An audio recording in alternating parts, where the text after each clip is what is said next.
Bayangin, lu udah susah payah beli motor buat kerja, tapi tiba-tiba disita cuma gara-gara STNK mati lebih dari 2 tahun. Kok bisa sih? Apa ini kebijakan yang bantu rakyat atau malah nambah beban? Yuk kita bahas bareng.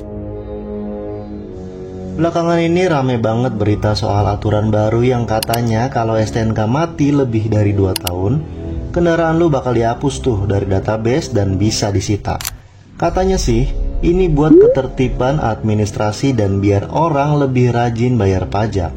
Tapi sebenarnya ini beneran solusi atau malah bikin ribet? Jadi aturan ini dasarnya dari pasal 74 Undang-Undang Nomor 22 Tahun 2009, yaitu tentang lalu lintas dan angkutan jalan. Intinya, kalau lu nggak perpanjang STNK selama 2 tahun setelah masa berlaku habis, kendaraan lo bakal dianggap bodong dan dihapus dari sistem Samsat. Tapi pertanyaannya, udah siap belum nih sistemnya? Regulasi ini kabarnya mulai diterapkan tahun 2025 ini, tapi sosialisasi masih belum maksimal. Yang jadi pertanyaan besar, apakah peraturan ini bakal berlaku selamanya? Atau ada kemungkinan revisi ke depannya? Karena kalau sistemnya masih belum siap dan langsung dijalanin, nggak nutup kemungkinan bakal ada kekacauan besar karena padatrean. Kita coba lihat dari dua sisi.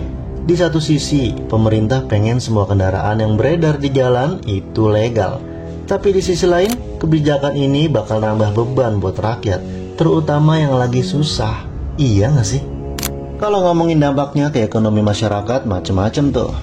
Pertama, banyak orang telat bayar pajak bukan karena nggak mau bayar, tapi ya karena emang nggak mampu alias lagi mepet duitnya.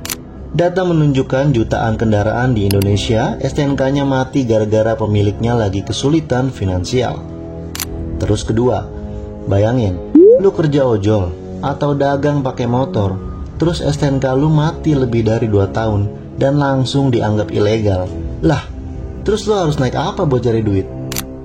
Lanjut, ke orang-orang yang suka koleksi atau kolektor motor dan mobil klasik. Nah, gimana nasib para kolektor ini? Banyak dari mereka punya kendaraan yang udah nggak dipakai sehari-hari, tapi tetap berharga. Kalau data STNK-nya dihapus, otomatis kendaraan itu bisa dianggap bodong. Kendaraan antik kan seringkali nggak dipakai di jalan raya. Jadi kenapa harus kena aturan yang sama kayak kendaraan harian? Apa ada pengecualian buat kendaraan koleksi? Kalau enggak, berarti banyak mobil atau motor klasik yang bakal hilang status legalnya. PR nggak tuh? Pertanyaannya, sebenarnya udah siap belum nih pemerintah? Sosialisasi aturan ini udah beneran merata atau belum? Jangan-jangan banyak yang masih nggak tahu, tiba-tiba kendaraannya udah nggak terdaftar lagi. Belum lagi urusan perpanjang STNK, yang di beberapa daerah tuh masih ribet. Antrian panjang, sistem lemot, biaya tambahan yang suka nggak jelas masih ada aja. Kalau menerapin aturan ketat, sistemnya juga harus siap dulu sih ya mestinya. Jangan dar-der-dor terus. Apakah nggak ada alternatif yang lebih fair? Misal, kalau emang tujuannya biar orang rajin bayar pajak, kenapa nggak kasih opsi cicilan atau diskon buat yang beneran kesulitan? Di beberapa negara, yang telat bayar pajak kena denda progresif, bukan langsung dihapus datanya. Gimana kalau ada sistem peringatan bertahap? Misalnya SMS atau email resmi yang ngingetin berkali-kali sebelum datanya dihapus. Kalau aturan ini beneran demi kepentingan rakyat, kenapa nggak ada transparansi soal uang pajak kendaraan dipakai buat apa aja? Ada yang curiga ini bisa jadi peluang bisnis baru, misalnya pelelangan kendaraan yang udah disita. Sampai sekarang juga kalau diperhatiin, media-media besar masih lebih banyak beritain sudut pandang yang pro kebijakan ini, tanpa bahas dampak negatifnya.